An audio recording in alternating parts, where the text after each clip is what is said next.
الحمد لله وكفى وسلام على عباده الذين اصطفى أما بعد فأعوذ بالله من الشيطان الرجيم بسم الله الرحمن الرحيم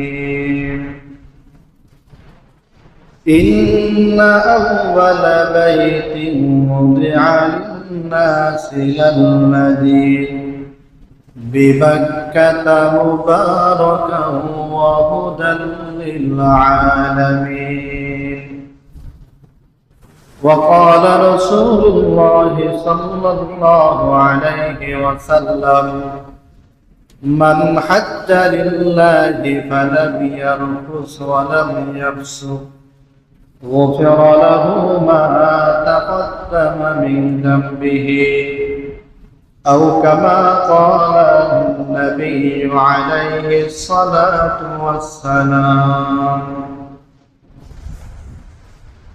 कौनैन के मुख्तार खुदा तुमको बनाया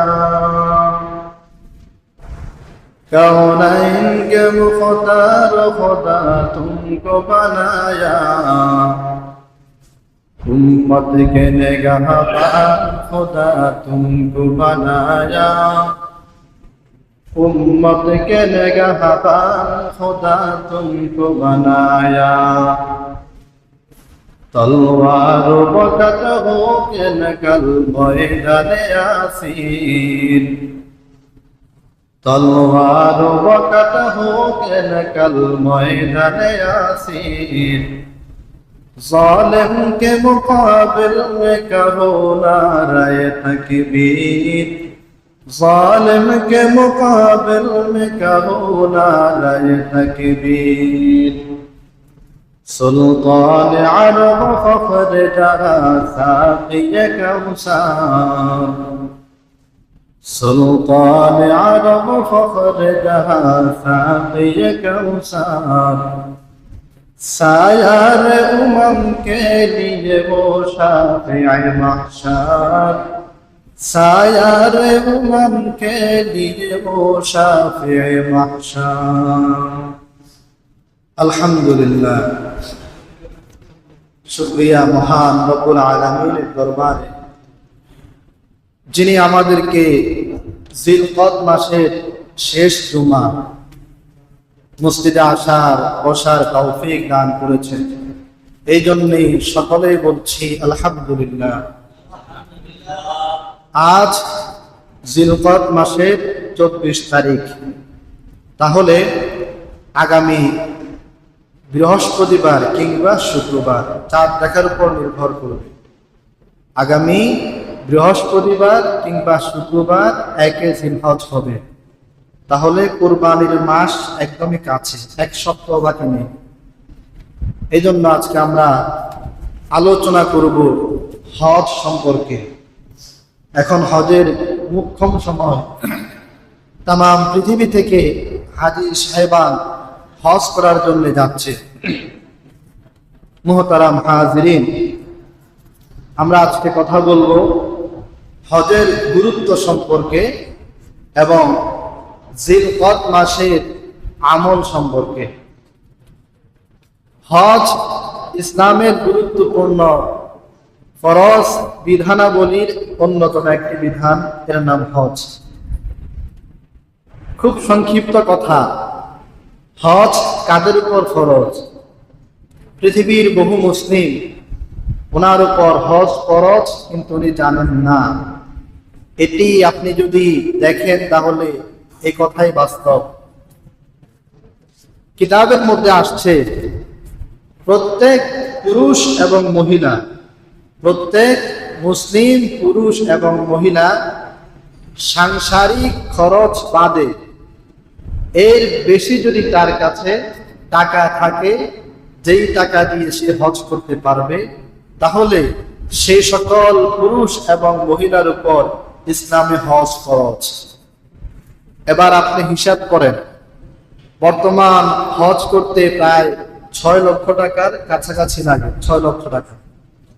এখন যদি আপনার কাছে সংসারের খরচের বাহিরে 6 লক্ষ টাকা থাকে, চাই সেটা নগদ টাকা, চাই স্বর্ণ থাকুক, চাই রূপা, চাই ব্যবসা, চাই সেটা আপনার জমি থাকুক, হসকিতি জমি হোক কিংবা এমনি জমি পড়ে থাকুক, যে জমি হোক, আপনার কাছে যদি 6 লক্ষ টাকা থাকে কিংবা এর সমপরিমাণ সম্পদ থাকে, আপনার উপর হজ ফরজ।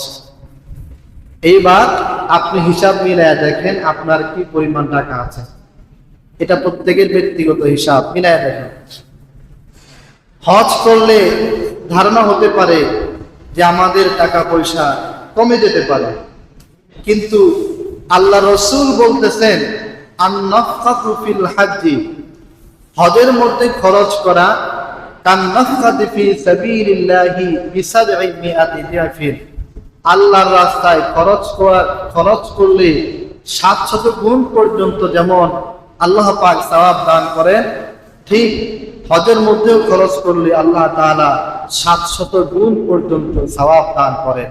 সুবহানাল্লাহ। অনেক ধারণা করে যে হজ করলে হয়তোবা টাকা পয়সা কমে যেতে পারে, কিন্তু নবীজি বলছেন মা আমার হাজুন কত্তু, হজে কখনো মানুষ নিঃস্ব হয় না, অভাবী হয় না। দেখেন পৃথিবীর শুরু থেকে নিয়ে এ পর্যন্ত কত লক্ষ কোটি মানুষ হজ করেছে, সবাই কি নিঃস্ব হয়ে গেল? সবাই কি গরিব হয়ে গেল? না, আল্লাহ রসুলের হাদিসের প্রমাণ মানুষ হজ করছে। মুহতারাম হাজিরিন, তাহলে আমরা বুঝলাম যে প্রত্যেক ব্যক্তির যদি নিজের সংসারের খরচের বাহিরে হজে যাওয়ার মতো কমপক্ষে 6 লক্ষ টাকা থাকে, তাহলে সেই সকল মুসলিম পুরুষ এবং মহিলার উপর হজ ফরজ, হজ করতেই হবে। কখন করবেন? দ্রুত করতে হবে। নবীজি বলেন হাদিসের মধ্যে মান আরাদাল হাজ্জা ফালইয়াতাআজ্জাল, যার উপর হজ ফরজ সে যেন দ্রুত হজ করে। দ্রুত কেন? নবীজি বলেন ফাইন্নাহু ক্বাদ ইয়ামরুদুল মারিজ, হতে পারে সে সামনে অসুস্থ হয়ে যাবে, অসুস্থ হয়ে গেলে আর হজ করতে পারবে না। 2 নম্বরে নবী বলেন ওয়াতাদিল্লু দাল্লা, হতে পারে সে যেই বাহনে করে হজে যাবে সেই বাহন নষ্ট হয়ে যেতে পারে। 3 নম্বরে নবী বলেন ওয়াতারুদুল হাজা, হতে পারে তার সামনে এমন প্রয়োজন সামনে চলে আসবে সে আর হজ করতে পারবে না। হঠাৎ আপনি অসুস্থ হয়ে গেলেন, ডাক্তারকে দিতে হবে সব টাকা, বাইতুল্লাহ আর আপনি টাকা দিতে পারবেন না। হঠাৎ আপনি টাকা জমালেন, কিন্তু দেখা গেল এই যে করোনা গেল, কত লক্ষ হাজি করোনার সময় হজ করতে পেরেছে না, বিমান উঠবে না, লকডাউন। এমনও হবে আপনি হজ করবেন, হজ করার আগেই আপনার যে বাহন সে বাহন আর ভালো করে থাকবে না। 3 নম্বরে এমনও হতে পারে হঠাৎ করে আপনার এমন প্রয়োজন সামনে আসলো আর হজ করতে পারলেন না, সেই প্রয়োজন পুরা করতে হবে। মুহতারাম হাজিরিন, এই জন্য নবী বলেন তোমরা খুব দ্রুত হজ করো। হজ আমরা কেন করব? 6 কারণে আমরা হজ করব। কয় কারণে? 6 কারণে। পবিত্র কোরআন বলছে ইন্না আউওয়ালা বাইতিন উযিআ লিন-নাসি লাল্লাযী বিবাক্কাতা মুবারাকান ওয়া হুদাল লিল-আলামিন। আল্লাহ রাব্বুল আলামিন বলেন বাইতুল্লাহর হজ করো। বাইতুল্লাহর হজ প্রতিটি মুমিন, প্রতিটি মুসলিমের উপর ফরজ করা হয়েছে যদি সামর্থ্য থাকে। কেন বাইতুল্লাহর হজ করবে? 1 নম্বর কারণ, এই পৃথিবীর প্রথম ঘর কাবা ঘর। কাবা ঘরের আগে এই পৃথিবীর জমিনে কোনো ঘর ছিল না, কোনো জায়গা ছিল না। হাদিসের মধ্যে এসেছে তাম পৃথিবী এক সময় শুধু পানি আর পানি ছিল। আল্লাহ রাব্বুল আলামিন জিবরাইলকে বললেন, জিবরাইল পৃথিবীর মাঝখান কোনটা খুঁজে বের করো। জিবরাইল আমিন পৃথিবীর মধ্যখান খুঁজে বের করলো। বর্তমান কাবা ঘর যে জায়গায়, সেই জায়গা জিবরাইল আমিন খুঁজে বের করলো। এরপর আল্লাহ রাব্বুল আলামিন সেই জায়গায় একটা রহমতের দৃষ্টি দিলেন, নজর দিলেন।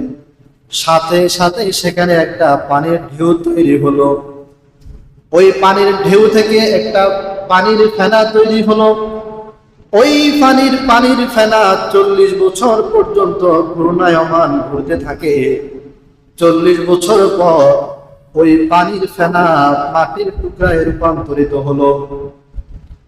এরপর আল্লাহ রাব্বুল আলামিন পানির ফেনা যখন মাটির টুকরায় রূপান্তরিত হলো, মাটির টুকরাকে আদেশ করলেন, ওয়াসি তুমি প্রশস্ত হও।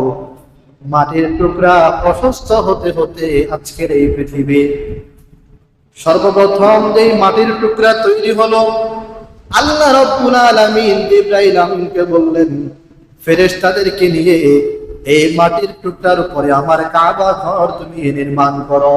সুবহানাল্লাহ। জিবরাইল আমিন ফেরেশতাদের মাধ্যমে সর্বপ্রথম কাবা ঘর পৃথিবীর মধ্যে নির্মাণ করলেন। আল্লাহর হাবিবের সাহাবী হযরত আবু যর আল্লাহর নবীকে জিজ্ঞেস করলেন, ইয়া রাসূলুল্লাহ, ইয়া হাবিবাল্লাহ, আইয়ু বাইতিন নুদিয়া ফিল আরদি আল আউয়াল, এই পৃথিবীর জমিনে কোন ঘর সর্বপ্রথম বানানো হয়েছে? আল্লাহর নবী বলেন, আল মসজিদুল হারাম, কাবা ঘর। আবু যর গিফারি জিজ্ঞেস করলেন, সুম্মা বাইনিন, এরপরে কোনটা? আল্লাহর নবী বলেন, আল মসজিদুল আকসা, এরপরে মসজিদ আকসা বানানো হয়েছে। সাহাবী আবু যর জিজ্ঞেস করলেন, কাবা ঘর আর মসজিদ আকসা বানানোর মধ্যে কত বছরের পার্থক্য ছিল? আল্লাহর নবী বলেন, 40 সানাতান, 40 বছর। পৃথিবীর সর্বপ্রথম ঘর কাবা, কাবা ঘরের 40 বছর পর মসজিদে আকসা, বাইতুল মুকাদ্দাস নির্মাণ করা হয়েছে। অতএব জিবরাইল আমিন ফেরেশতাদের মাধ্যমে সর্বপ্রথম কাবা ঘর নির্মাণ করেন। এরপরে হযরত আদম নবী কাবা ঘর নির্মাণ করেন। এরপরে নূহ নবীর সময় কাবা ঘর ধ্বংস হয়ে যায়। নূহ নবীর প্লাবনের পরে হযরত ইব্রাহিম আলাইহিস সালামের মাধ্যমে আল্লাহ রাব্বুল আলামিন কাবা ঘর আবার পুনরায় নির্মাণ করেন। সুবহানাল্লাহ। তাহলে কাবা ঘর যেখানে, যে মাটির উপরে, ওই মাটি পৃথিবীর সর্বপ্রথম মাটি, তার আগে কোনো মাটি ছিল না। এই জন্য আল্লাহ পাক বলেন, কাবা ঘরের হজ করো, কারণ এই কাবা ঘর পৃথিবীর প্রথম ঘর। ইব্রাহিম নবী কাবা ঘর নির্মাণ করলেন, করে আল্লাহ রাব্বুল আলামিনের দরবারে দোয়া করলেন, রব্বানা তাকাব্বাল মিন্না ইন্নাকা আনতাস সামিউল আলিম। রব্বুল আলামিন কাবা ঘর নির্মাণ করলাম, আপনি এই কাবা ঘর আমাদের পক্ষ থেকে কবুল করেন। সুবহানাল্লাহ। ইব্রাহিম নবী কিভাবে কাবা ঘর নির্মাণ করলেন, এই ইতিহাস যদি বলি অনেক সময় লাগবে, আমরা এটা অন্যদিন আলোচনা করবো ইনশাআল্লাহ। ইব্রাহিম নবী কাবা ঘর নির্মাণ করা শেষ, দোয়া করলেন। এখান থেকে তাফসীরে কিতাবে আসে, প্রত্যেক ভালো কাজের পরে দোয়া করা, প্রত্যেক ভালো কাজের পরে দোয়া করা, এটি একটি মুস্তাহাব আমল। কাবা ঘর নির্মাণ এটা একটা ভালো কাজ। অতএব এরপরে ইব্রাহিম নবী দোয়া করেছেন। আমরাও যখন কোনো ভালো কাজ করব, এরপরে আমরা আল্লাহ পাকের কাছে দোয়া করব। দোয়া করলে ইব্রাহিম নবীর দোয়া যেমন কবুল হয়েছে, আমাদের দোয়াও তেমন কবুল হবে। সুবহানাল্লাহ। ইব্রাহিম নবী কাবা ঘর নির্মাণ করে কাবা ঘরের সামনে এইভাবে দাঁড়ানো আছে। ঠিক ওই সময় আল্লাহ রাব্বুল আলামিন ইব্রাহিম নবীকে একটা সংবাদ দিলেন, খবর দিলেন, ওয়াআযযিন ফিন-নাসি বিল-হাজ্জি ইয়াতুকা রিজালান ওয়া আলা কুল্লি তামিরিন ইয়াতিনা মিন কুল্লি ফাজ্জিন আমিম। ইব্রাহিম নবী কাবা ঘর নির্মাণ শেষ করলেন। আল্লাহ রাব্বুল আলামিন বলেন, ওয়াআযযিন ফিন নাসি বিল হজ্জি, হে ইব্রাহিম নবী, মানুষের মধ্যে হজের ঘোষণা করুন, মানুষ যাতে করে কাবা ঘরের হজ করে। ইব্রাহিম নবী বললেন, এই কাবা ঘর যেখানে নির্মাণ করা হলো, আশপাশে কোনো বাড়িঘর নাই, কোনো লোকালয় নাই, ধুধু মরুভূমি, কাবা ঘরের আশপাশে কোনো মানুষ বসবাস করে না, একটা মরুভূমির জায়গা। এখানে যদি আমি মানুষকে হজ করার ঘোষণা করি, তাহলে আমার কথা কে শুনবে? আমার আওয়াজ তো কেউ শুনবে না। তাফসীরে ইবনে কাসিরে লেখে, ইব্রাহিম নবী যখন বললেন কাবা ঘর নির্মাণ শেষ হলো, এখন যদি আমি মানুষকে হজের কথা বলি, তাহলে আমার কথা কে শুনবে? আশপাশে কোনো মানুষ নাই। আল্লাহ রাব্বুল আলামিন সাথে সাথে ইব্রাহিম নবীকে বললেন, ইব্রাহিম, আপনার কাজ হজের ঘোষণা করা আর মানুষের কানে কানে পৌঁছে দেওয়ার দায়িত্ব আমি আল্লাহ রাব্বুল আলামিন নিজ হাতে নিলাম। সুবহানাল্লাহ। আপনি ঘোষণা করেন। তাফসীরের কিতাবের মধ্যে আসছে, ইব্রাহিম নবী কাবা ঘরের সামনে কোন কোন বর্ণনায় জাবালে আবি কুবাইস পাহাড়ের উপরে ইব্রাহিম নবী দাঁড়াইয়া ঘোষণা করলেন, আইয়ুহান নাস, হে পৃথিবীর মানুষেরা, তোমরা কাবা ঘরের হজ করো। তাফসীরে ইবনে কাসির, তাফসীরে মারিফুল কোরআন, সব তাফসীরের কিতাবের মধ্যে লেখে, ইব্রাহিম নবী এই ঘোষণা দেওয়ার সাথে সাথে তৎকালীন সময়ে ওই পৃথিবীতে যত মানুষ জীবিত ছিল, প্রত্যেক মানুষের কানে কানে আল্লাহ রাব্বুল আলামিন ইব্রাহিম নবীর ঘোষণা পৌঁছে দিয়েছেন। এমনকি মায়ের পেটের মধ্যে যত মানুষ ছিল, কিয়ামত পর্যন্ত যত মানুষ আসবে, সব মানুষের কানে কানে আল্লাহ রাব্বুল আলামিন ইব্রাহিম নবীর হজের ঘোষণা পৌঁছে দিয়েছে। সুবহানাল্লাহ।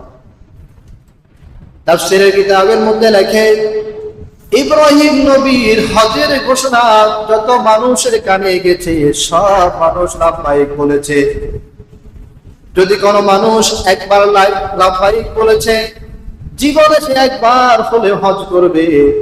যদি কোনো মানুষ দুইবার লাব্বাইক বলে থাকে, তাহলে সে জীবনে দুইবার হজ করবে। এইভাবে যত মানুষ যতবার লাব্বাইক বলেছে, অত মানুষ ততবার হজ করবে। আর যারা লাব্বাইক বলে নাই, তারা জীবনেও হজ করতে পারবে না। সুবহানাল্লাহ। ইব্রাহিম নবীর কথা আল্লাহ রাব্বুল আলামিন সব মানুষের কানে পৌঁছে দিয়েছেন। দেখেন, আমরা মোবাইলে কথা বলি এখানে, একজন এখানে আরেকজন বিদেশে, কথা কিন্তু চলে যায়। ঠিক এইভাবে আল্লাহ তাআলা সব মানুষের কানে পৌঁছে দিয়েছেন, আওয়াজ চলে গেছে সকল মানুষের কানে। মুহতারাম হাজিরিন, কাবা ঘরের হজ করতে হবে, এর এক নম্বর কারণ, কাবা ঘর পৃথিবীর সর্বপ্রথম ঘর, কাবা ঘর কোরআনুল কারীম বলতেছে। দুই নাম্বার, মুবারাকা, কাবা ঘর হচ্ছে একটি বরকতময় ঘর। এই ঘরের চতুর্পাশে আল্লাহ পাক অগণিত বরকত ঢেলে দিয়েছে। দেখেন, কাবা ঘরে প্রতিদিন হাজার হাজার মানুষ থাকে। হজের মৌসুমে কয়েক লক্ষ মানুষ কাবা ঘরে উপস্থিত হয়। কখনো কাবা ঘরে খাবারের সংকট হয় নাই, হয়েছে কখনো? আমাদের এই এলাকায় যদি হঠাৎ করে আপনার 2000 মানুষ চলে আসে, এলাকার মধ্যে একটা দুর্ভিক্ষ দেখা দিবে, খাদ্য সংকট দেখা দিবে। বাংলাদেশে রোহিঙ্গারা এসেছে, যদি বিদেশিরা সহায়তা না করতো, বাংলাদেশ দুর্ভিক্ষে চলে যেত, খাদ্য সংকট। এইবার দেখেন, কাবা ঘরে লক্ষ লক্ষ মানুষ হজ করে, কখনো খাদ্য সংকট হয় না, দুর্ভিক্ষ দেখা যায় না, বরং আপনার মানুষ সেখানে এমনিতে খাবার খেতে পারে, খাবার আরো পর্যাপ্ত থাকে, বরকত। জমজম কূপের পানি, আমাদের পানিগুলো এক সময় শেষ হয়ে যায়, টাঙ্কির পানি শেষ হয়ে যায়। জমজম কূপের পানি সেই ইসমাঈল নবী থেকে শুরু হয়েছে, এখনো প্রতিদিন কত পানিতে উঠানো হচ্ছে, কখনো জমজম কূপের পানি শেষ হয়েছে? এখনো পর্যন্ত জমজম কূপের পানি শেষ হয়নি, কিয়ামত পর্যন্ত জমজম কূপের পানি শেষ হবে না। এটা বরকত, কাবা ঘরের বরকত। তাহলে হজ করতে হবে। 2 নম্বর কারণ, কাবা ঘর হচ্ছে একটি বরকতময় ঘর। 3 নম্বর, ওয়াহুদাল লিল আলামিন, কাবা ঘর এটি তামাম পৃথিবীর মানুষের জন্য হেদায়েতের বর্তিকা, হেদায়েত স্বরূপ। প্রতিটি মানুষ যত খারাপই হোক, কাবাকে সে সম্মান করে। সে জানে এই কাবায় যদি আমি একবার যেতে পারি, জীবন আমার পরিবর্তন হয়ে যাবে, জীবন ধন্য হয়ে যাবে। কাবা ঘর প্রতিটি মানুষের কাছে শ্রদ্ধার জায়গা, ভালোবাসার জায়গা। কাবা ঘর পৃথিবীর মানুষের হেদায়েতের বন্দি, পৃথিবীর মানুষের হেদায়েতের জায়গা। 3 নম্বর। 4 নম্বর, পবিত্র কোরআন বলে ফিহি আয়াতুন বাইয়িনাত, এই কাবা ঘরের চতুর্পাশে আল্লাহ রাব্বুল আলামিন, আল্লাহ পাকের অগণিত নিদর্শন রেখেছে। নিদর্শন অগণিত। দেখেন, হাতিমে কাবা এটি আল্লাহ পাকের একটি নিদর্শন, স্বয়ং কাবা ঘর একটা নিদর্শন। এরপরে জমজম কূপ একটি আল্লাহ পাকের পক্ষ থেকে নিদর্শন। তারপরে মাকাম ইব্রাহিম আল্লাহ পাকের একটি নিদর্শন, যেই পাথরের উপর দাঁড়িয়ে ইব্রাহিম নবী কাবা ঘর নির্মাণ করলেন। তাফসীরের কিতাবের মধ্যে এসেছে, পাথর শক্ত না নরম? শক্ত। পাথরে কখনো মানুষের পায়ের চাপ কি বসে? কখনো বসে না, কারণ পাথর শক্ত। ইব্রাহিম নবী যে পাথরের উপর দাঁড়িয়ে কাবা ঘর নির্মাণ করলেন, সেই পাথর আল্লাহ পাককে বললেন, আমি খুব শক্ত পাথর, আপনার পয়গম্বর নবী ইব্রাহিম আমার উপর দাঁড়িয়েছে, আমি চাই ইব্রাহিম নবীর পায়ের ছাপ আমার উপর বসে যাক, আপনি আমাকে নরম করে দেন। আল্লাহ পাক পাথরকে নরম করে দিলেন, ফলে ইব্রাহিম নবীর পায়ের ছাপ পাথরের উপর বসে গেল। এখনো পর্যন্ত ইব্রাহিম নবীর পায়ের ছাপ আছে নাকি নাই? আছে।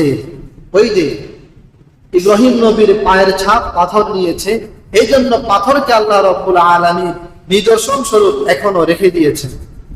4 নম্বর, যে কাবা ঘরের চতুর্পার্শ্বে অনেক নিদর্শন আছে। 5 নম্বর, ফিহি আয়াতুন বাইয়িনাত মাকাম ইব্রাহিম, 5 নম্বর কোরআনে উল্লেখ যে কাবা ঘরে মাকাম ইব্রাহিম আছে। 6 নম্বর, ফিহি আয়াতুন বাইয়িনাতুন মাকাম ইব্রাহিম, এরপর আল্লাহ রাব্বুল আলামিন 6 নম্বর উল্লেখ করেন আমিনা, যে কাবা ঘর হচ্ছে পৃথিবীর সব মানুষের জন্য একটি নিরাপদ জায়গা। প্রত্যেকটি জায়গায় মারামারি হয়, কাটাকাটি হয়, একে অপরের প্রতি ক্ষোভ থাকে। আপনি যদি ওয়াজ মাহফিলে যান, সেখানেও কিন্তু মানুষ বিশৃঙ্খলা করে না? করে। কিন্তু কাবা ঘর এমন একটি জায়গা, আজও পর্যন্ত এত লক্ষ মানুষ সেখানে সমবেত হয়, কখনো কি মারামারি হয়েছে? বিশৃঙ্খলা তৈরি হয়েছে? না। এটি আল্লাহ পাকের নিদর্শন। এখানে যারা প্রবেশ করে তারা নিরাপদ, এখানে মারামারি করা যায় না। এমনকি কাবা ঘরের এবং আশপাশে যত প্রাণী থাকে, ওই প্রাণীগুলি মানুষ ধরতে পারে না। অনেক কবুতর থাকে, আপনি কি কবুতর ধরতে পারবেন সেখানে? না। কবুতর তার আপন গতিতে চলবে, কারণ কবুতরও সেখানে নিরাপদ। মুহতারাম হাজিরিন, 6 কারণে কাবা ঘরের হজ করতে হবে। 1 নম্বর কারণ, কাবা ঘর পৃথিবীর সর্বপ্রথম ঘর। 2 নম্বর, কাবা ঘর একটি বরকতময় ঘর। 3 নম্বর, কাবা ঘর তামাম পৃথিবীর মানুষের জন্য হেদায়েতের জায়গা। 4 নম্বর, কাবা ঘরের আশপাশ, এমনকি কাবা ঘরে অনেক নিদর্শন আছে। 5 নম্বর, কাবা ঘরে মাকাম ইব্রাহিম আছে। 6 নম্বর, কাবা ঘরে যারা প্রবেশ করবে তারা নিরাপদ হয়ে যায়। এই 6 কারণে আল্লাহ রাব্বুল আলামিন কাবা ঘরের হজ ফরজ করেছেন। এখন যদি আমরা হজ করি তাহলে আমাদের কি লাভ হবে? কয়েকটা হাদিস শুনে। রাসূল করিম সাল্লাল্লাহু আলাইহি ওয়াসাল্লাম বলেন, মান হাজ্জা লিল্লাহ ফালাম ইয়ারফুস ওয়া লাম ইয়াফসুক গুফিরা লাহু মা তাকাদ্দামা মিন যামবিহি। যেই ব্যক্তি হজ করবে আল্লাহ পাকের সন্তুষ্টির জন্য, আল্লাহ রাব্বুল আলামিন তার জীবনের সব গুনাহ মাফ করে দেবেন। সুবহানাল্লাহ। 2 নম্বর হাদিস শুনুন। রাসূল করিম সাল্লাল্লাহু আলাইহি ওয়াসাল্লাম বলেন, মান হাজ্জা লিল্লাহ ফালাম ইয়ারফুস ওয়া লাম ইয়াফসুক রাজাআ কায়াউমিন ওয়ালাদাতহু উম্মুহু। যেই ব্যক্তি আল্লাহ পাকের সন্তুষ্টির জন্য হজ করবে, আল্লাহ রাব্বুল আলামিন সে যেই দিন তার মায়ের পেট থেকে ভূমিষ্ঠ হয়েছে ওই দিন যেমন সে নিষ্পাপ ছিল, হজ করার কারণে আল্লাহ রাব্বুল আলামিন তাকে এমন নিষ্পাপ বানিয়ে দেয়। সুবহানাল্লাহ। 3 নম্বর, রাসূল করিম সাল্লাল্লাহু আলাইহি ওয়াসাল্লাম বলেন, ইন্নাল ইসলামা ইয়াহদিমু মা ক্বাবলাহু। কেউ যদি ইসলাম গ্রহণ করে তাহলে ইসলাম গ্রহণের পূর্বে তার জীবনের সব গুনাহ মাফ হয়ে যায়। ওয়া আন্নাল হাজ্জা ইয়াহদিমু মা ক্বাবলাহু। কেউ যদি হজ করে তাহলে হজ করার পূর্বে তার যত গুনাহ সব আল্লাহ রাব্বুল আলামিন মাফ করে দেন। সুবহানাল্লাহ। 4 নম্বর, রাসূল করিম সাল্লাল্লাহু আলাইহি ওয়াসাল্লাম বলেন, তাবিউ বাইনাল হজ্জি ওয়াল উমরাতি। বেশি বেশি করে তোমরা হজ উমরা করো, কারণ ফাইন্নাহুমা ইয়ানফিয়ানিল ফাকর ওয়াজ যুনুব কামা ইয়ানফিল কিরু খুবসাল হাদিদি ওয়াল যাহাবি ওয়াল ফিদ্দা। নবী বলেন, কামার যেমন হাপার দিয়ে লোহা থেকে জং দূর করে, ময়লা দূর করে, ঠিক তোমরা বেশি বেশি করে হজ উমরা করো। এই হজ উমরা তোমাদের জীবন থেকে অভাব অনটন এমনকি দারিদ্রতা দূর করে দিবেন। সুবহানাল্লাহ। হজ করলে এমন ফায়দা। 5 নম্বর, নবী বলেন, আল হাজ্জুল মাবরুর লাইসা লাহু জাযাউন ইল্লাল জান্নাহ। কেউ যদি হজ করে তাহলে তার প্রতিদান একমাত্র জান্নাত। সে জান্নাত পাবে নিশ্চিত হজ করলে। মুহতারাম হাজিরিন, হজের ফজিলত সংক্রান্ত কয়েকটা হাদিস বললাম। এরপরে আমরা সর্বশেষ, এখন চলছে 24শে জিলকদ, তাহলে আগামী বৃহস্পতিবার থেকে কিংবা শুক্রবার থেকে জিলহজ মাস শুরু হয়ে যাবে। জিলহজ মাস যখন শুরু হয়ে যাবে তখন আমাদের কয়েকটা আমল আছে জিলহজ মাসে। জিলহজ মাসের 1 তারিখ থেকে নিয়ে একেবারে কুরবানি পর্যন্ত কমপক্ষে আমাদের সকলের জন্য 3টা আমল আছে। কয়টা আমল? 3টা আমল। রাসূল করিম সাল্লাল্লাহু আলাইহি ওয়াসাল্লাম বলেন, মা মিন আইয়ামিন আযামু ইনদাল্লাহ ওয়া লা আহাব্বা ইলাইহি ফীহিন্না মিন আইয়ামিল আশরি। জিলহজের প্রথম 10 দিন, 1 জিলহজ থেকে নিয়ে 10 জিলহজ কুরবানি পর্যন্ত, এই 10 দিন আল্লাহ পাকের কাছে সবচাইতে বেশি সম্মানিত এবং মর্যাদাপূর্ণ। এই জন্য নবী বলেন, ফাআকসির ফীহিন্না মিনাত তাহলিলি ওয়াত তাকবীরি ওয়াত তাহমিদ। অতএব তোমরা জিলহজের 1 তারিখ থেকে নিয়ে কুরবানি পর্যন্ত এই 10 দিন বেশি করে লা ইলাহা ইল্লাল্লাহ আল্লাহু আকবার সুবহানাল্লাহ, সকলে বলুন লা ইলাহা ইল্লাল্লাহ আল্লাহু আকবার সুবহানাল্লাহ। এই 3টা তাসবিহ তোমরা বেশি করে তোমরা পড়তে থাকো, নবীজি বলতেছেন। তাহলে আগামী বৃহস্পতিবার থেকে আমরা এই আমল শুরু করে দিব কুরবানি পর্যন্ত। লা ইলাহা ইল্লাল্লাহ আল্লাহু আকবার সুবহানাল্লাহ, এই 3টা তাসবিহ বেশি করে পড়ব। 2 নম্বরের আমল, সাহাবায়ে কেরাম হাদিস বর্ণনা করেন, কানা রাসূলুল্লাহ সাল্লাল্লাহু আলাইহি ওয়াসাল্লাম ইয়াসুমু 9 জিলহিজ্জা। আল্লাহর নবী জিলহজ মাসের 1 তারিখ থেকে নিয়ে 9 তারিখ পর্যন্ত লাগাতার নফল রোজা রাখতেন। নফল রোজা নবীজি জিলহজের 1 তারিখ থেকে নিয়ে 9 তারিখ পর্যন্ত কি রাখতেন? নফল রোজা রাখতেন 9টা।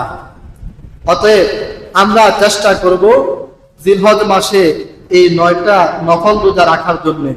যদি সম্ভব না হয় তো আরেক হাদিসের মধ্যে আসছে, রাসূল করিম সাল্লাল্লাহু আলাইহি ওয়াসাল্লাম বলেন, সিয়ামু আরাফা আহতাসিবু ইনদাল্লাহ আন ইউকাফিরা সানাতাল্লাতী ক্বাবলাহু ওয়া সানাতাল্লাতী বা'দাহু। যদি নফল এই 9টা রোজা কেউ না রাখতে পারে তাহলে কমপক্ষে 9 জিলহজ একটা নফল রোজা রাখা। 9 জিলহজ মনে রাখবেন, 9 জিলহজ অর্থাৎ কুরবানির আগের দিন একটা নফল রোজা রাখবেন। অনেকেই আরাফার সাথে মিলিয়ে নফল রোজা রাখে। হিসেবে আমাদের আরাফা হয় 8 তারিখ, আমাদের একদিন আগানো না আরাফা, না আমরা সৌদির আরাফার সাথে মিলিয়ে নফল রোজা রাখবো না, আমাদের দেশের 9 জিলহজ এর সাথে মিলিয়ে আমরা নফল রোজা রাখবো। কেন রাখবো, কি জন্য রাখবো, কেন মিলিয়ে রাখবো, এটা একটা আলোচনা আছে। আমরা অন্য সময় যদি সময় সুযোগ হয় ইনশাআল্লাহ আমরা আলোচনা করব। তাহলে চেষ্টা করব 1 তারিখ থেকে নিয়ে 9 তারিখ পর্যন্ত 9টা রোজা রাখতে নফল। সম্ভব না হলে কোরবানির আগের দিন 9 জিলহজ একটা নফল রোজা অবশ্যই আমরা রাখার চেষ্টা করব।